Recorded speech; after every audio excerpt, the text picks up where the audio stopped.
Okay, welcome to our December meeting. We did not have a November meeting, so this is kind of a big combo of both, and we have a lot to get through. So I'm going to talk quickly. If you have questions, feel free to write them in the chat box. We're always available, or you can message me later on. I'm going to turn off my volume because I'm getting lots of messages. Sorry, I can't respond. Hopefully, you can wait. Okay.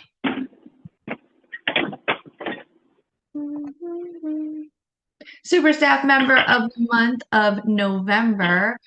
We give that to Miss Jaden. We appreciate her terrific. She's a terrific compliment to her co-teaching partner. Her strengths are valued and appreciated from creating engaging lesson plans to working with students and researching resources to best support them. She's dedicated to her students and ensures families feel supported by listening to their concerns and questions. She makes her students feel loved day in and day out. So congratulations to Miss Jaden. She'll have her certificate to post up, hopefully in the hallway for all to see, and $100 gift card. So congratulations. Then we also have, it's Heather E. Congratulations to her. She works at Holly Ridge. She was working at Sneads Ferry for quite a long time. Heather has taken on numerous responsibilities and wears many hats. She jumps in wherever the need is and does so with a smile on her face and a positive attitude. She has grown tremendously as an early childhood educator and flourished while taking on new challenges these past several months. So thank you very much to Ms. Heather. Congratulations to both Say lovely, I'm on my wonderful meeting. educators. And they will have their certificates and they can post them up and display them Okay. for all to see. I'm going to mute everybody, but you can unmute yourself if you have something to share. Okay. Our newsletter put together. Thank you so much, Miss Amy. We have QR codes, which is pretty awesome for our families, and it shows happenings in the surrounding areas, which I thought was a creative touch. So thank you. It lists the important dates. Obviously, we are closed to Christmas Eve, Christmas, and the day after Christmas, so 3 days worth. We have, let's see. Oh, tomorrow is our breakfast supplied by families. There should be some tables out in the hallway by now. So tomorrow morning or this afternoon, maybe they started. Parents started bringing in things for your breakfast buffet tomorrow. And I can't wait to see all the good food that we have. And I hope you enjoy. Holiday Spirit Week, we are in the middle of it. Tomorrow is Who Are You? Dressed as a Grinch character. And then Friday, December 19th, is holiday jammy day. Pajamas. Please make sure your students know not to wear slippers. Teachers, you can wear slippers, but be very careful. I suggest you don't wear slippers. But kids might try to get away with wearing slippers, and they can't move around very well, and there's a tripping hazard. So I believe most, if not all, classrooms have their parties on Friday. So I sent out a message earlier. If you don't have pizza dedicated by a family yet that's going to be brought in, please let me know so we can just ensure that every classroom has pizza coming for lunch. There is a foster pantry donation drive down in the bottom right corner. So if you have items that are relatively new looking or in great shape, please consider donating them to that cause. Or there's plenty of other resources out there, but at least this is one we know of that's accepting because sometimes I get turned away from donation locations. Welcome to Sneeze Ferry Quality and Holly Ridge Quality. Please forgive me if I forgot somebody. I tried to include all of November's people, the second half of October's people, and December's people. So if I forgot you, forgive me, but also let me know. We have Miss Molly, who was at Sneads Ferry for a little bit, but now she's going to be working at Holly Ridge as a co-teacher in our threes classroom. We have Jennifer, who's working as a co-teacher currently / flex teacher in room 5. We have Shayna, who's acting as a flex teacher, and everyone here is still pretty much in their 6-week orientation. So if it says flex teacher, they're in their orientation, they're training. We have to see where everybody fits best, and then a more permanent position may be offered later on. We have Annalise, who's a flex teacher currently. Amelia, who just started with us this week as a flex teacher. Morgan W. is a co-teacher in room 4. And Melanie is a flex teacher. Oh, and Paige, flex teacher. So most of them, like I said, are still in training, still in orientation, and hopefully absorbing all the tips and tricks and strategies, and especially those rules and regulations that we have to uphold in North Carolina. New hires and reminders for everybody else. Please refrain from parking in that front row closest to the building. That is for parent drop off. We are providing a service for them. They may be coming in with 3 or 4 kids. So we want to make sure that that area is free. Obviously, the row closest to the street is up for grabs, but it goes quick because everyone who's earlier gets those spots. So next to Cancun, where our second building is, we have all of those spots. Feel free to park there. You can cross there. Somebody built a beautiful bridge over that ravine. Very handy. Cross over that bridge and then go to the front door that way, or up until 9 o'clock, you can go through room 6 and go through the front that way, especially on a rainy day. I understand we want to hustle in. So take that opportunity and you can go through the white gate, the metal gate, and then room 6 all the way into the building. Clock in at most 5 minutes before your shift starts. When I did payroll while Joyce was gone, I noticed that some people are still clocking in 10 minutes before their shift starts. So if you do 10 minutes every day, right, that's 50 minutes in a 5-day week. That's almost an entire hour of OT, which isn't really OT. So just be mindful of that. If we do ask you to stay overtime, or it's our fault that you did not leave on time, so say like I closed yesterday and there was one person who stayed late and I notated it on the schedule. So that way when Joyce does payroll, she understands I put that person to stay late. She did payroll and they got okayed for that extra 20 minutes or maybe even 30 minutes that they stayed. I wasn't sure. But sometimes that happens, especially if we have a bunch of people sick and out. I will never take away your 40 hours. So I want everyone to know that. If you're out on your own, I'm sorry that happens. Sometimes we can't make up time for you, but we'll never say, oh, you have to leave this many hours early today. We'll offer it to people. And if you want that time, that is your choice and you get to leave early if you choose, and we offer it. And everyone should always be asking questions. If you are concerned about something, if you are unsure about something, either ask the teachers who are mentoring you in the classroom, admin, whoever you feel comfortable asking. And if someone doesn't know, they will go find the answer for you. But if you don't know, you don't know, right? And we want to make sure that you're well educated, you feel comfortable in your work environment. Even our seasoned teachers sometimes need refreshers or reminders, especially when sanitation came and we had to wash hands.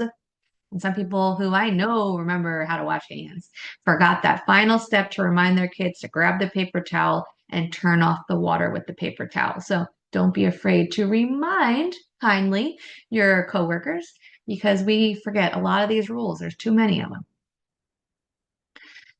Reminders, lesson plans should be posted before Monday morning. So we suggest Friday afternoon. You have to have it signed off by Ruby or Amy or myself or somebody else who's signing off on your lesson plans. Miss Barbie for Holly Ridge. Make sure it's signed by Friday morning. Like you really want to get signed Thursday, especially because supply lists are due Wednesdays. So if you know what supplies you need for next week, you probably already have your lesson plan created for next week. So make sure that they are correlating and your supply list is turned into Brittany by Wednesdays. And then your lesson plans are turned into admin by Thursday. Give that goal because if you're a day late, it's not that big of a deal, but posted on Monday. Your menus should be in your mailboxes by Friday so that you can post them early or you can post them Monday morning. But if we have an inspector come in and they expect to see menus posted, lesson plans that are of the current week, they're going to expect to see that on your bulletin board. So please make sure that they are posted and ready Freddy Monday morning. So there's a nap time checklist. I'm going to show you that in a minute, as some people are still unfamiliar with what I mean by that. But your purses and your phones must be locked in the closet. If a purse is open on a shelving unit, children have access to that. That's a violation and it's very dangerous. If you have a cell phone sitting out on a shelving unit, first of all, there should be no reason your cell phone is out in the classroom. I understand the phones take much better pictures than the tablets. So obviously, if you're taking pictures for a craft or you're taking pictures to post on ProCare, I understand that. But then it's got to go right back in the closet. You don't want to be caught in a situation where, God forbid, something happens to a child and you happen to be on a phone. Maybe you were just taking a picture and then you went to read a quick text message, but I can't back you up if the evidence in the video shows you were on a phone and the child got injured or something happened. So please make sure you are mindful of all of those things. I know it's a part of us. I carry my phone in my back pocket and I'm probably going to have butt cancer one day, but we have to make sure they go right in the closet, locked up, because then you don't even have the temptation to glance at it. Okay, supply list, like I said, Wednesday, reimbursements. Please ask permission first. I already had 4 people for holiday gifts ask me for reimbursements after the fact. One person I did have to say no because the cost per child was way too high. So please make sure you ask for reimbursements first. I might even have these things that you are looking to go purchase, or I will order it for you and I'll get it to you, or I will say yes to the reimbursement and go shopping for those items and bring me the receipt. Reminders, come back from lunch on time, please. I understand we've had this issue and it's very kind. It's a great thing that you want to do this. I greatly appreciate it, but it makes the time start to get behind and breaks. So what happens is someone will come in for coverage and that person who's supposed to be covered is finishing one last thing. But the one last thing can take like 5 minutes, right? And by the time you leave the classroom to go clock out, unfortunately, those 5 minutes from you might be a 5 minutes from the next person, and then so on and so forth, where lunches get backed up. So if say you're feeding a baby, say you're changing a diaper, I understand the changing the diaper, you got to finish that one because your hands are in it. But feeding a bottle, you're going to have to hand that bottle and that baby over.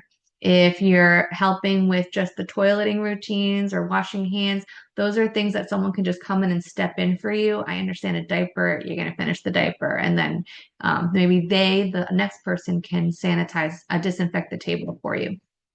But just keep that in mind because it does tend to back up, and we don't intend for that to happen, but it does happen. For restraining children, obviously, we don't put our hands on children to restrain them. However, the exception is when we want to put our hand behind their back to guide them. Now, if a child just falls to the floor and they're limp on the floor, they're throwing a fit on the floor, they are on the floor, especially if they're older than 2 years old. I don't want you picking up a child, they headbutt you, they flail, they punch you, they bite you. They are just in a fight or flight mode. They're not thinking about their actions. So we're going to get upset at the child for acting physically when in the end, they don't even really register that we're there. They don't understand we're there to support them. So if a kid drops to the ground, I ask that you just talk to them from a little bit of afar, like up here, I'm going to talk to you because I'm not going to get down and close where you can slam me in the face. And I'm going to tell you, when you are ready and your body is calm, I can help you. Then you clear all the other kids out so they don't get hurt. There's other strategies that we've talked about in the past, but we have very highly emotional children in pretty much every classroom has at least one, right? So we want to make sure that the other children are safe. That child, you are verbally telling them you will be there when they're ready to come talk to you. You can offer cozy, you can offer a chair, but if they just are not in a mode to listen, you just have to clear the other kids away, call admin who will come support the room, and then either you stay with that child in distress or we. But I suggest you build that relationship with them because in the end, you're their person. We're there for support. We don't, it's not gonna sound good, but we don't want to be their person because then you've been taken away and out of the equation. You are their person, you and your co-teacher, right? You're the one they go to for comfort. You're the one they go to when they're in distress. And now you're going to be the one who's going to help de-escalate them and support them through this and teach them in that moment of whatever just occurred, whatever problem, big or small in their mind, it's always something big, right? So we have to appreciate that. Someone asked, are we allowed to park near the breakfast house? Said facing the street. So they're new owners there and they don't hate us as much as the previous owners. But what I would do is park on the side. So there's Breakfast House and then there's Cancun in our second building. That row right there, I would park there, I've done that many, many, many times. If they say something and they start to say something, then we'll refrain from that. But that's kind of like the mediocre behind of the restaurant. No one parks there. But I strongly suggest you park in Cancun next to our second building, like that whole lot, and you can cross over the bridge or go through room 6 into the building. But I have parked in that middle lot between House of Breakfast and Cancun, but at your own risk. I mean, they're not going to tell you or anything. They'd come yell at us first, but please be mindful of the breakfast house, the House of Breakfast. Okay. End of the day, our co-teachers, you are responsible for the diapering, the toileting before the last of you leave. Please do not leave diapers and toileting for the flex teachers who are now entering your room and say, you're a potty training room. They are not going to know who needs to go how frequently. They are going to do what they think is right in the diapering procedures by who's leaving last and telling them. But every specific diapering or toilet training child, they have a unique schedule. And it's because you are meeting the needs of the child as the teachers of the room. This flex teacher can't be expected to come in and know all of that offhand unless they're in your class that often, but that rarely happens. So please make sure all toileting and all diapering happen before the last co-teacher of the classroom leaves. And in addition, before that last co-teacher leaves, if there's time, please take care of gathering the supplies or refill materials that you couldn't get during active rest time. Because coming in the next morning, or leave a note for your co-teacher who opens, but you want to make sure your room is ready to go in the morning. So if you are a lead teacher or co-teacher and you come in the morning, you got to 5 minutes early before you're supposed to start your shift, great.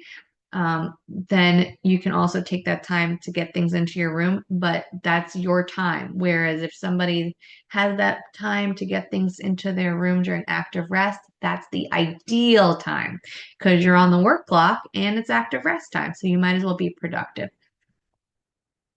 All right, clean the playgrounds. From what I have seen, someone can correct me, but they've been getting much better. We put out new trash cans today, thanks to Miss Brittany for putting them together, and they seal the top.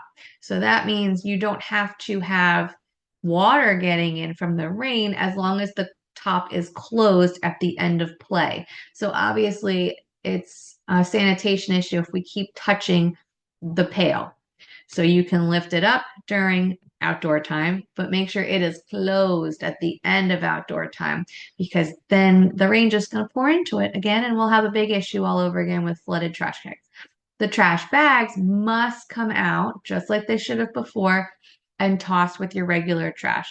When we go outside and we see tissues and wipes and cups flying everywhere, it's because the trash bag was not taken inside and all the goodies came out and flew all over the playground. So it's pretty gross. Let's see. Oh, broken toys. If you see broken toys, please put them outside the fence so Mr. John can toss them. I don't want anything broken on the playground. I don't want anything broken in the classrooms. If you have broken things that need replacing, tell me, take a picture, and then I will, as quickly as I can, when budget allows for it, get that same piece of equipment or something better for your playground. So just let me know when that happens and send me a message, a picture. Pictures work real wonders. Okay, moving on. Everyone's pretty good about this now. I don't know why I included that. Okay, so we have tons of documents for families, incident reports, different reports that are considered legal documents, so they can be used in court.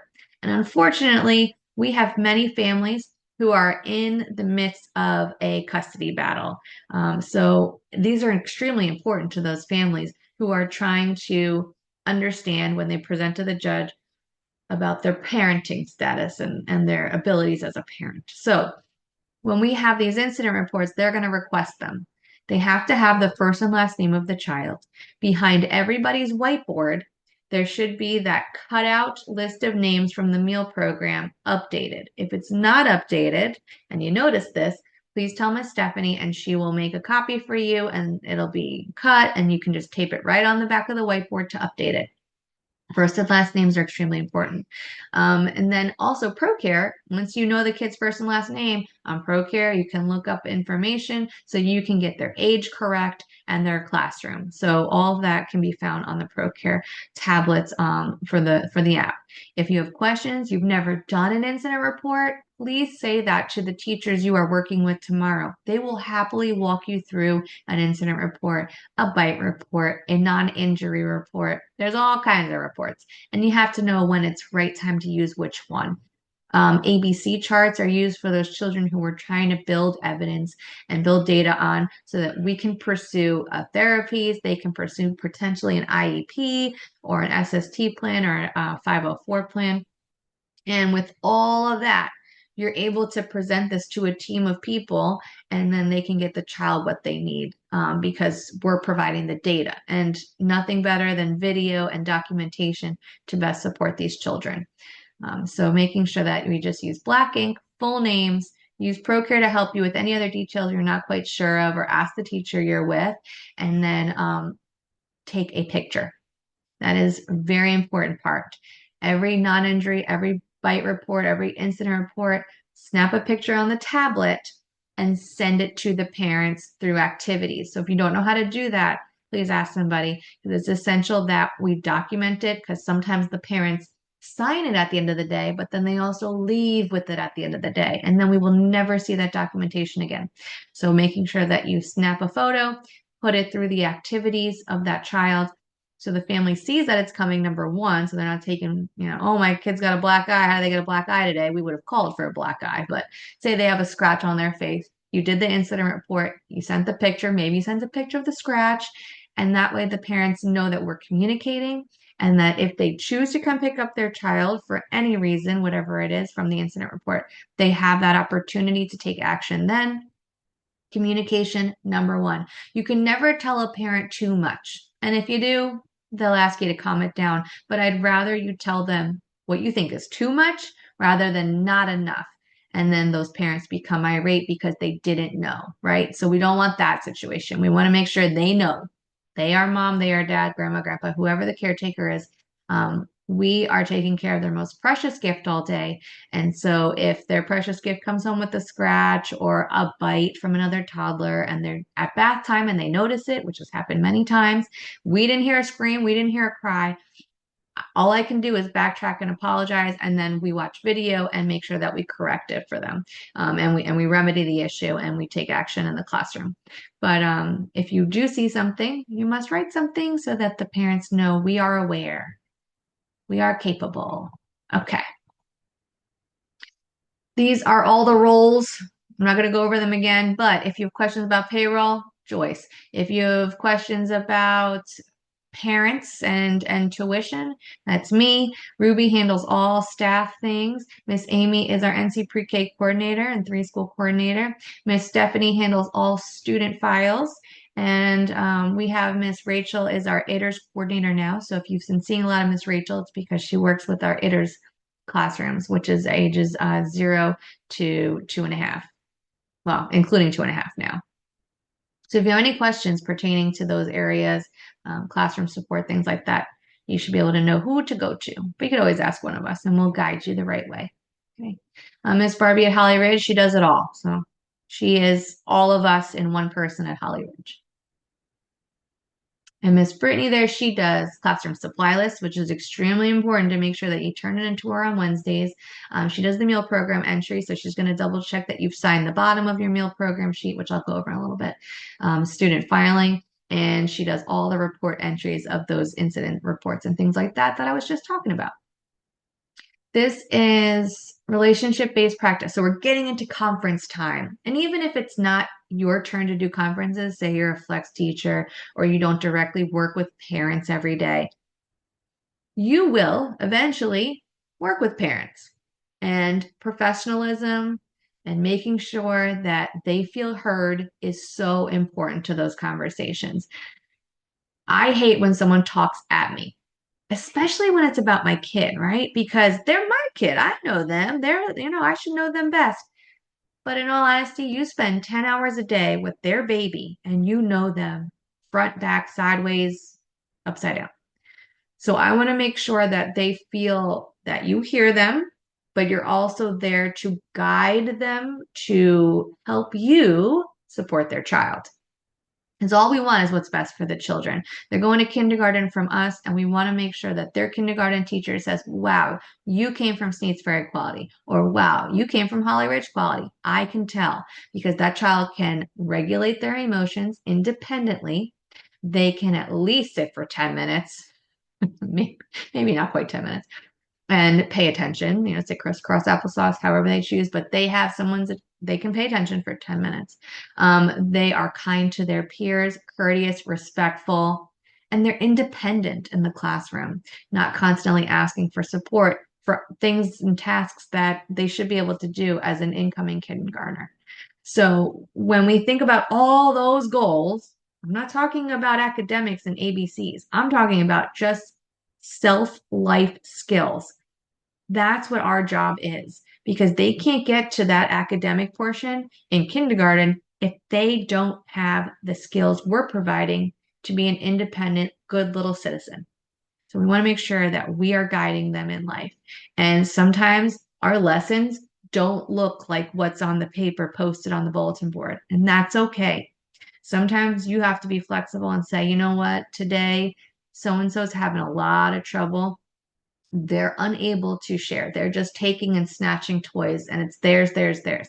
So I'm going to redirect. I'm going to do small group. I'm going to sit with that child and maybe like three buddies. And we're going to do a lesson on how we can ask our friends, which toy can I play with? Just that simple phrase takes a lot of work for one child to independently implement it the next time they're playing with their friends in the classroom.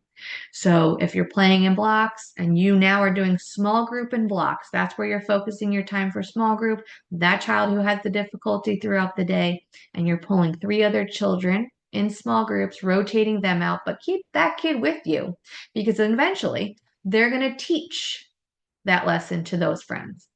And that's how you know they've grown and they are an expert. If a child can teach others, they've got it.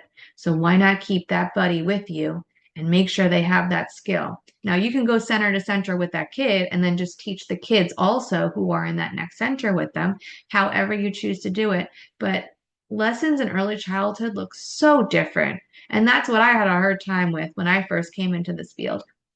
I taught elementary for 10 years. And I just think of my students. I mean, we sat around the classroom, we did real amazingly fun things, but I didn't just teach in the moment as much as you do here in early childhood. And when you see something, you got to start saying something because that's the moment that it's going to mean something to those children. So I just went on a tangent, but I want everyone to understand that the parents we're going to talk to, what we do in school, they really don't ever make that connection. Because me, as an early elementary ed teacher, I didn't make that connection until maybe 2 years into working with everyone here. So when we're moving into our conference time, which is right now, it is so important that we give the parents an understanding of what skills we're addressing in order to prepare them for what skills they're going to acquire in kindergarten. Because some parents are looking for those worksheets. They're looking for worksheets that show ABCs, one, two, threes, and all that wonderful stuff. Now that can happen. Sure, that's fantastic if you're implementing that in addition. But they want to see that their kid is ready for kindergarten. And our sense of readiness is when they're independent, good little citizens. So this is a resource here. Feel free to click. It's going to go over best practices on how to talk to families. It's about developmental concerns, but it really tackles every entity that you want to cover when you're having a conference with families. So that's the link there for you if you'd like to use it when I share the PowerPoint.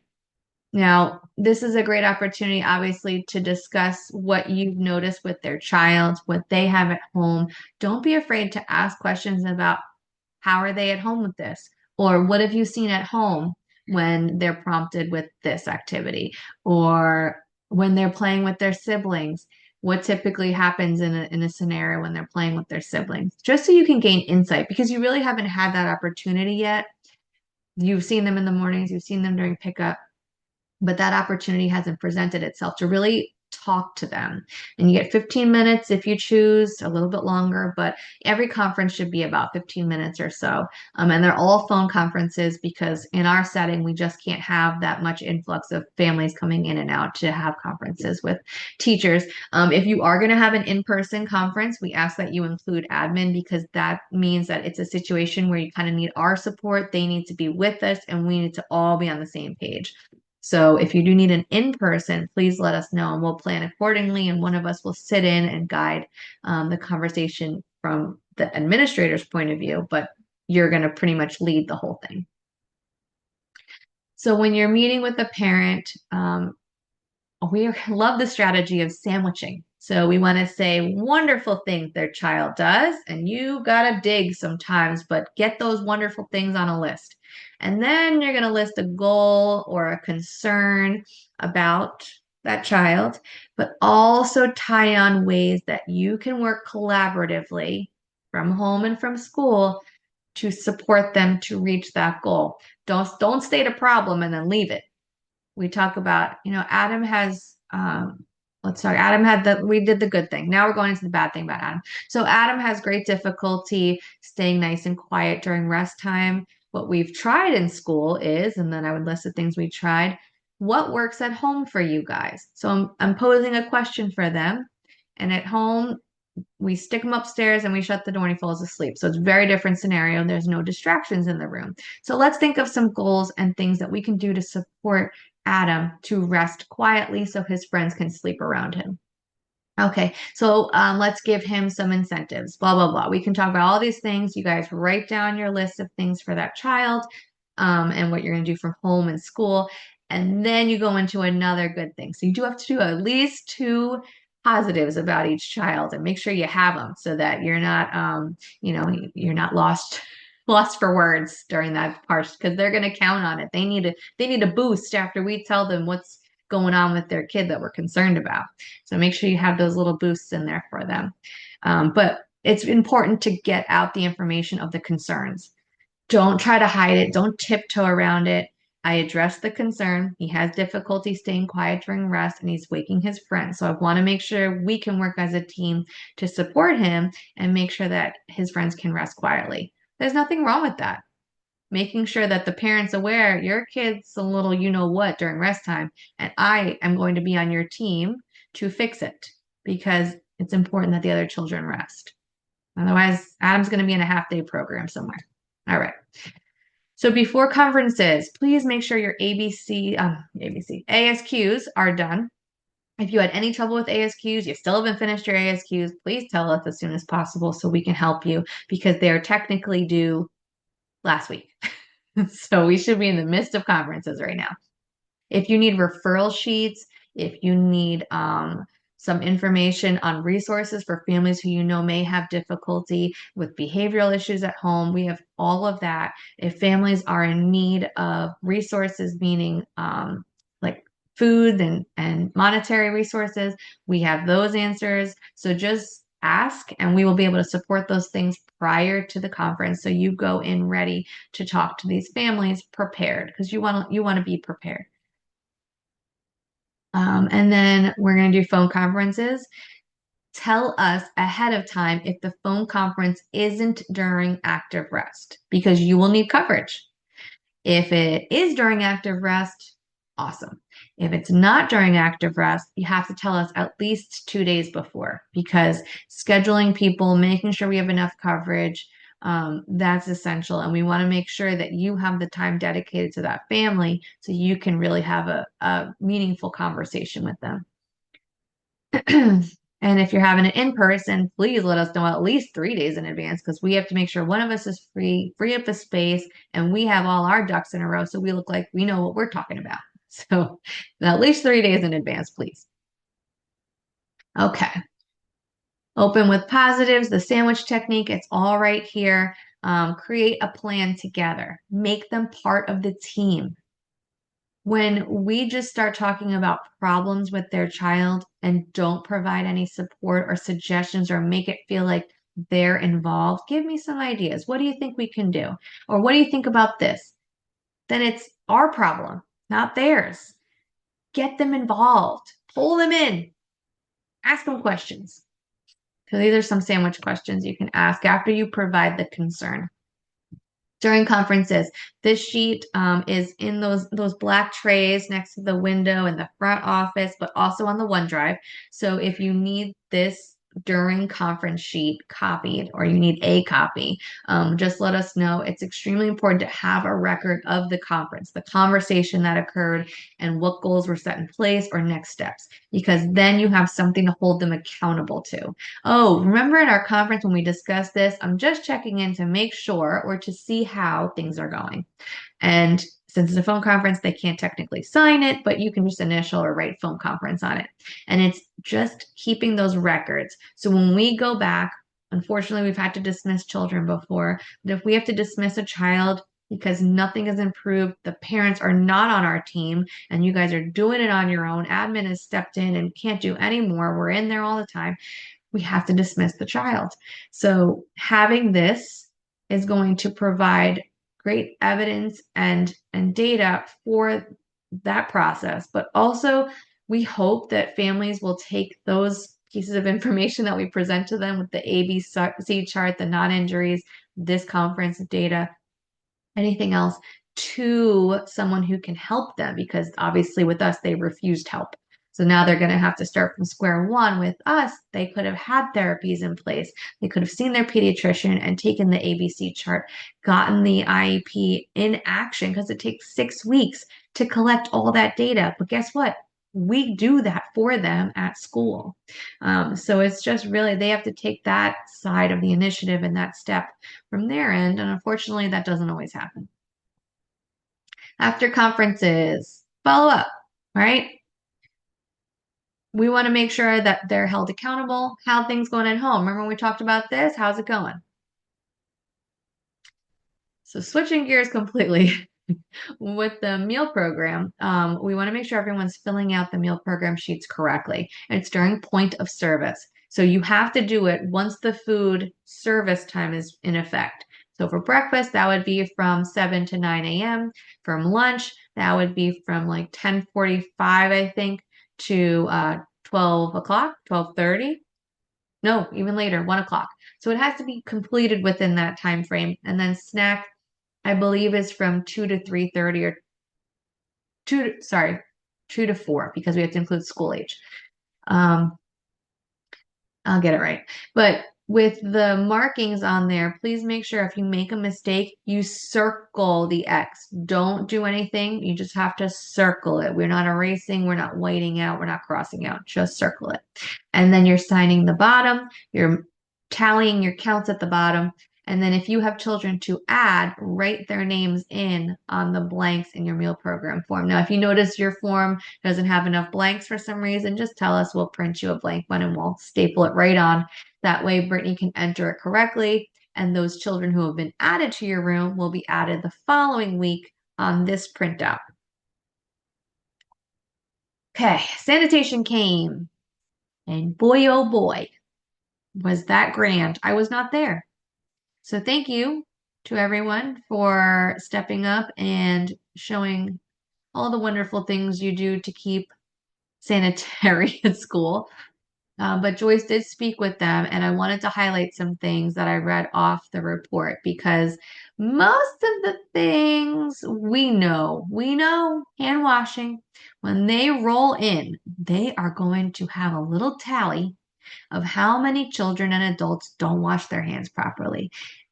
And to wash your hands properly, guess what? There's a poster next to every sink. And if you don't see a poster near the sink, tell me. I will bring the poster to the sink, because every sink should have a hand washing poster.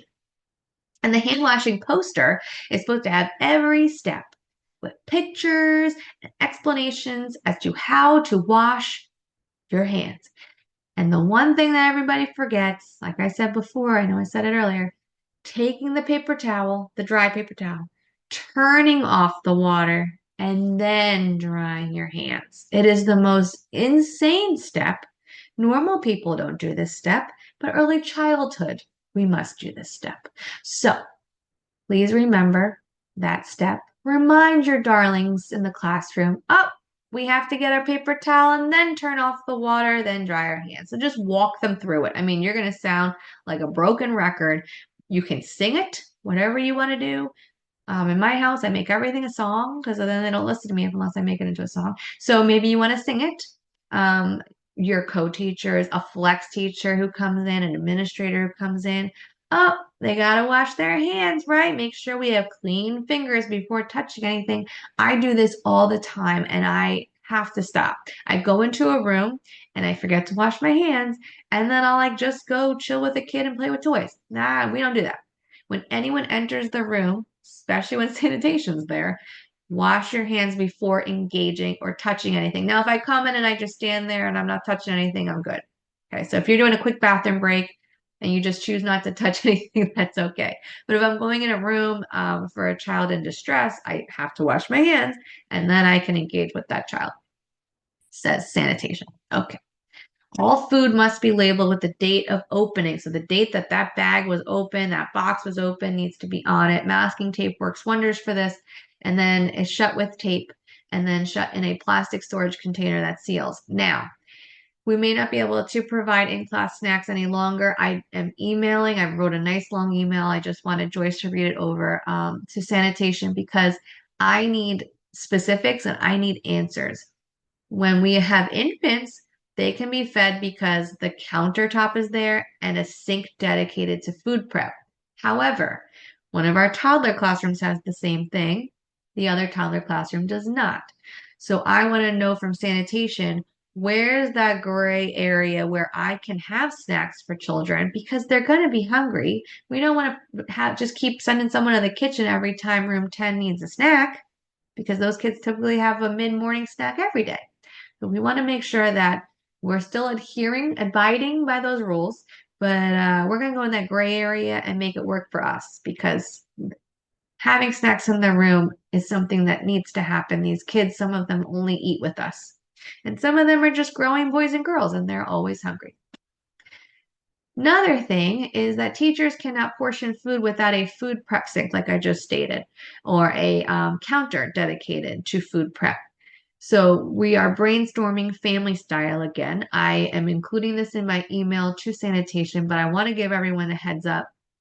If you can think of some other ideas that are just going to be easy peasy, a smooth transition.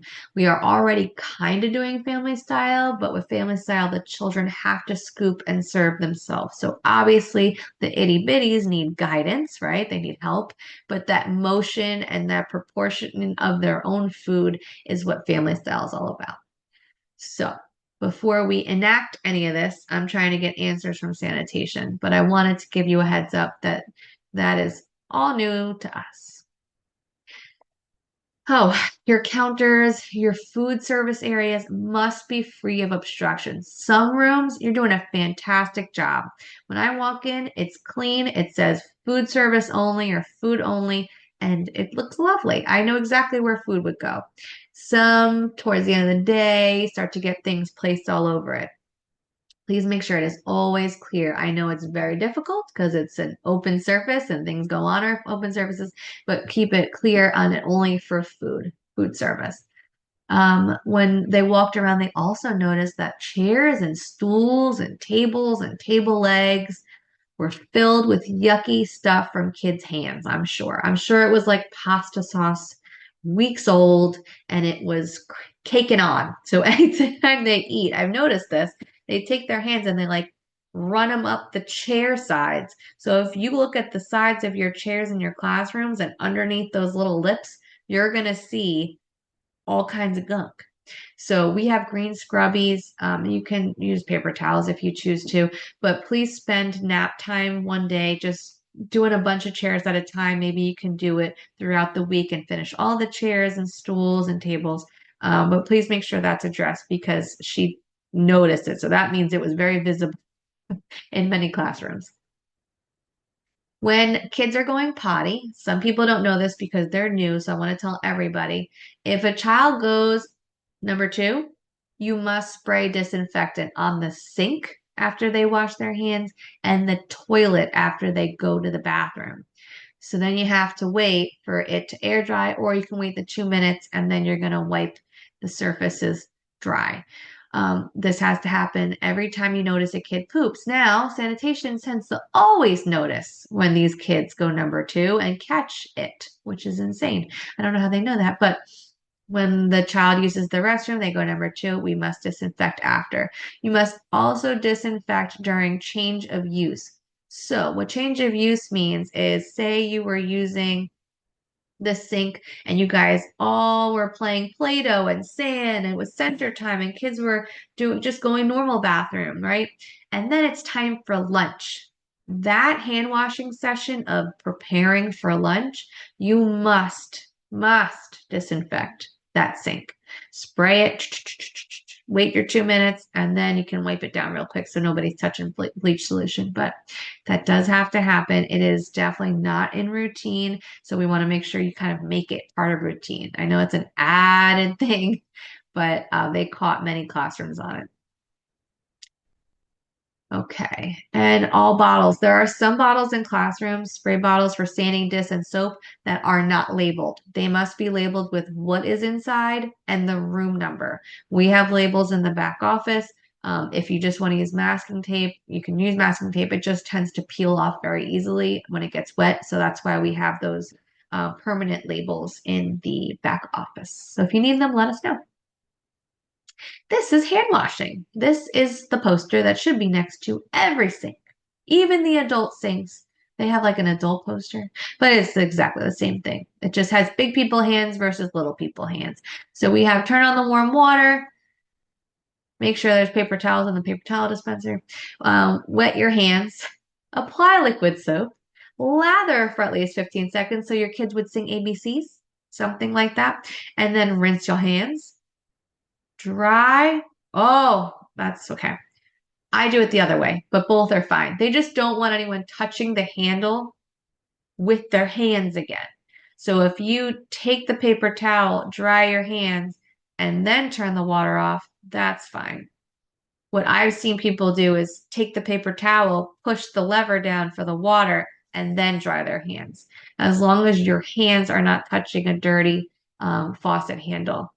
And that's really all they care about. I mean, you could just use your elbow to turn the water off because we have the pump up and down though. This is what should be seen next to every single sink. And if you are teaching children to wash hands, there's little notes on the top that says it has to happen when they enter the room. So don't forget to remind the children, have the parent who's dropping off, if you choose, help them. So you don't have to keep getting up and helping kids wash hands when they enter the room. The parent can do that. And that's part of their goodbye routine. Before and after eating, water play, use of art, sensory materials such as clay, Play-Doh, sand art. After using the toilet or diapering, when they cough into their hands, when they wipe their snotty nose, even when they wipe their eyes, we want to make sure that we catch them and have them wash their hands, especially kids who like to go in here all day long. They're going to get tired of picking their nose if we keep making them wash their hands. And then outside play, playing in sand, handling animals if you have someone who feeds the fish, and touching contaminated surfaces. So if you have a little toddler who puts their hand up on the changing table or they put their hand on the diaper pail, they have to go wash their hands. So just be mindful because it happens in a flash, especially when sanitation's there. They see everything. And obviously, when you see dirt, wash the dirt. Okay. This is the nap time checklist I was referring to. They should be on everyone's closet or somewhere in the classroom so you can refer to it. What we like to do is put them in dry erase pockets so you can easily just check it. And then once you've gone through the whole list, you kind of like go through the whole list again. And that's just what we do during rest to make sure that the classrooms stay clean, tidy, and welcoming for the children. If you have questions about any of those items, feel free to ask. But there's a during nap time each day section, and then a section for just things that you could also do during rest time. So this is what I wanted to go in, but we only have 8 minutes. So pyramid model, many of you, I have done trainings every single month on the pyramid model or conscious discipline, but I wanted to go into, I'm not going to go into that video. An upset with a tantrum versus a fit and how to respond to each. I have shown this before, like maybe 2 years ago. But I want everyone to understand the difference between the two, and then we'll go into something right after it. So when we start little, we want to know the difference between a tantrum and what I've called a fit. That's a very scientific term. But a tantrum and a fit. The tantrums are a baby's form of rage. Biologically, it's the same. A tantrum and rage are the same, except they're little. It says, my nervous system is overwhelmed. I'm too tired. I'm too hungry. I'm too something. I've blown a fuse. They are usually unable to make words or speak, mostly screaming and crying. They actually can cry real tears, and it mostly happens from 1 to 4 years of age and hopefully stops. Okay. Different than a fit, which is anger because I didn't get what I wanted. They're trying to get you to give in so that the world goes their way. We're trying to say the world's not going to go your way now, nor is it ever going to go your way now. And they're able to state their demands. So they're screaming stuff. Let's say they're 4. My world is terrible. Nobody loves me. You're the worst mother in the world. Okay, that's a fit. There's no real tears. They'll try their best to maybe pour some out, but they're not. And these fits can last a lifetime. You've seen them, right? Does everybody see the difference? Especially my infant toddler, because you need to respond to these differently. If you let a child having a real tantrum, unable to speak, crying real tears, 1 to 4 years old, then you are overdeveloping their rage reaction. Does that make sense? Some people say, let's put them in bed and let them cry themselves to sleep. So usually, and they're exhausted and this, we're going to throw them in there and shut the door and we're going to let them just cry it out. That's saying we're going to let your rage system mature. Let's just put you in the row and start singing now because it's going to keep going. However, a fit, everybody see, we can't let a rage go on and on with little kids because it'll overdevelop. Their brain is developing like this, and now it's going to accommodate and develop around raging. Okay. So when they have a fit, they want you to give in. There's the behaviors I already shared with you. Their adult response, we calm down. Your arms going like this. They look, we breathe. You wanted more ice cream. And you wanted more ice cream. And it's hard. Now you have a choice. You can have milk or orange juice. And they are like, but that's it. You have done your duty. You show them the light. Here's the light. I've zipped you up to here. I've headed you this way. I've done my job. Now walk away. Walk away. But what I see people doing is, oh, that's so hard, honey. You wanted to do it. You can handle. They keep talking because they want them to happy up now. All you got to do is point them towards the light. That you've done your job.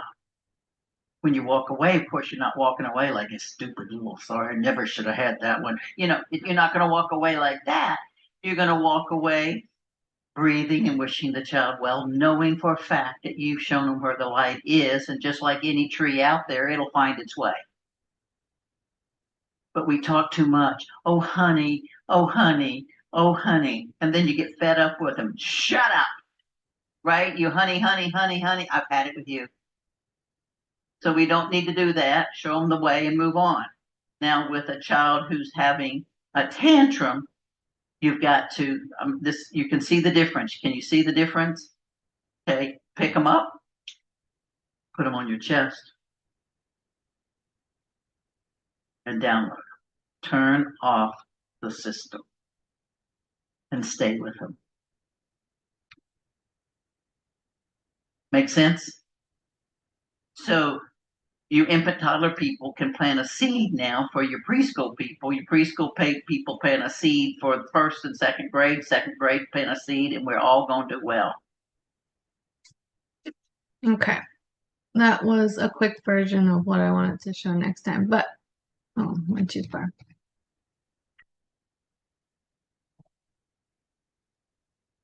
So that brings me to second step.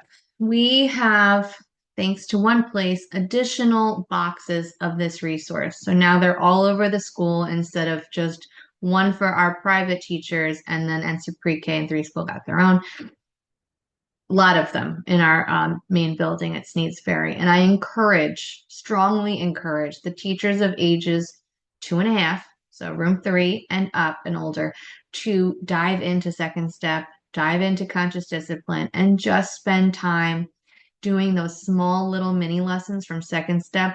They come with puppets and they're engaging for your children. I was going to show you the next slide is a video with a teacher implementing second step to her students. It's very short and sweet. It's about asking a friend if they can play too. And that's such a difficult task for our little itty bitties who are going to start, instead of playing parallel to each other, now they recognize there's someone there, right? Now they want to play or they don't want to play with that person. Whereas before, these kids would play side by side. Sometimes they'd see a toy and take a toy. That kid would bite that kid, and that's a whole different issue.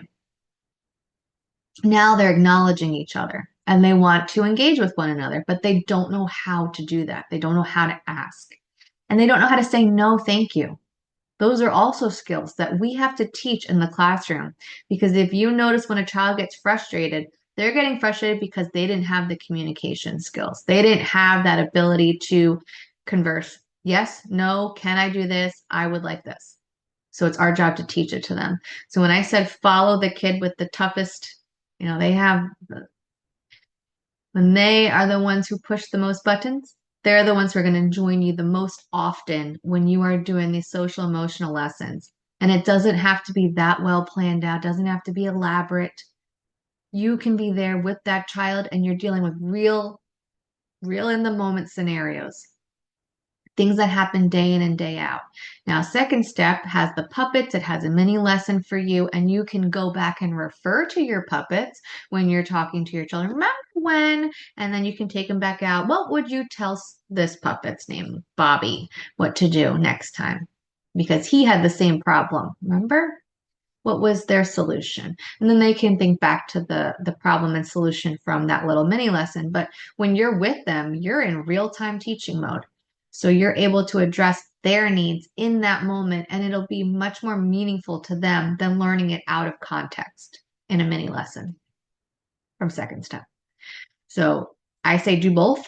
I say implement it all because you want them to be little problem solvers and kind friends when they reach kindergarten. So this is the video, but I'll show, you can definitely are able to watch it another time.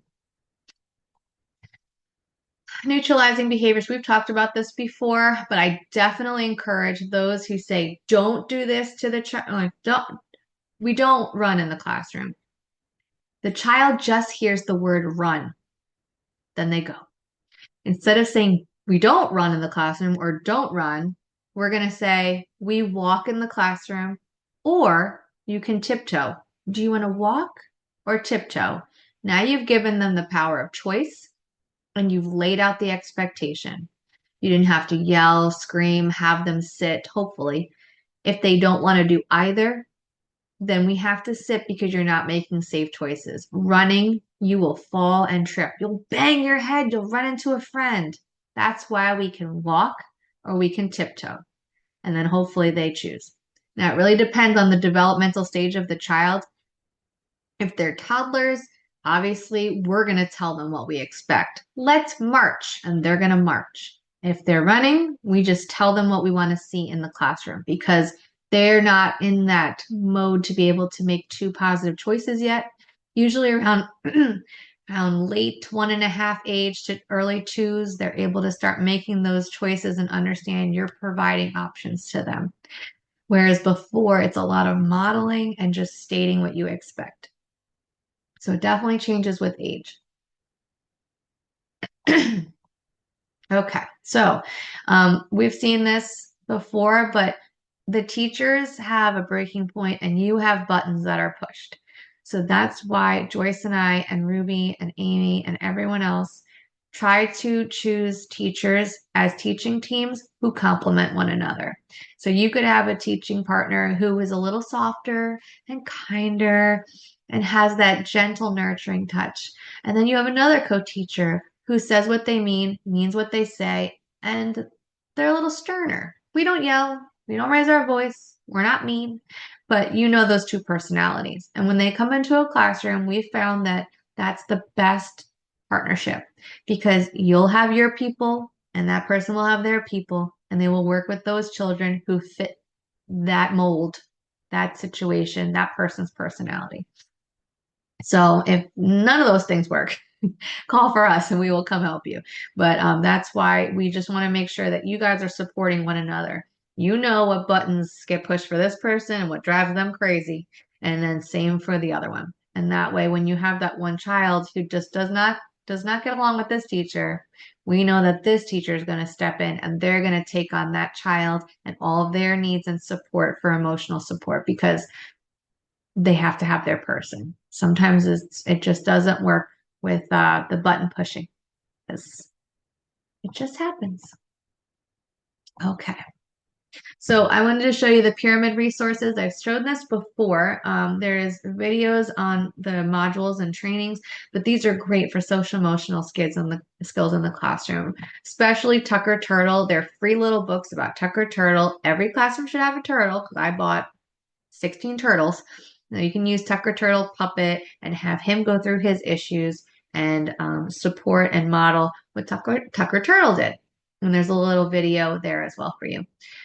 Inside of the pyramid model website, there's also these Book Nook mini lessons. So there's little books and then there's lessons that go along with each. So there's guidance for you in that aspect as well. If you use Second Step, great, you can use this as well.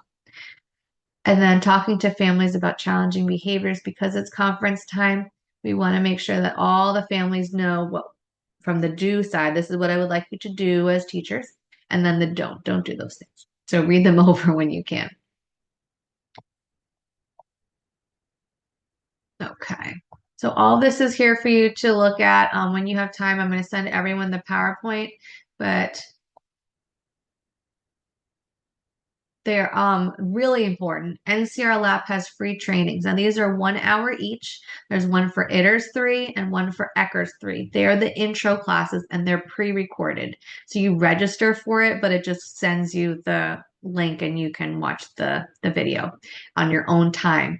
I encourage everyone to watch these because in February we're going to have a hands-on training about ITERS and ECHRS 3 and I want you to be prepared for that.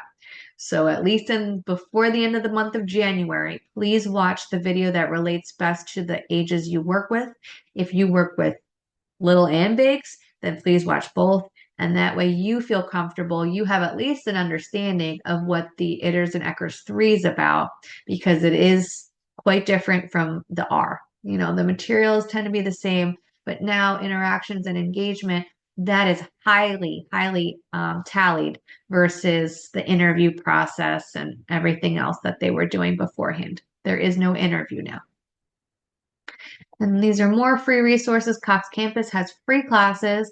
They're wonderful because they show real world videos of classrooms. So you can kind of analyze other teachers and then see the do's and don'ts and what you agree with and what you would change based on those courses.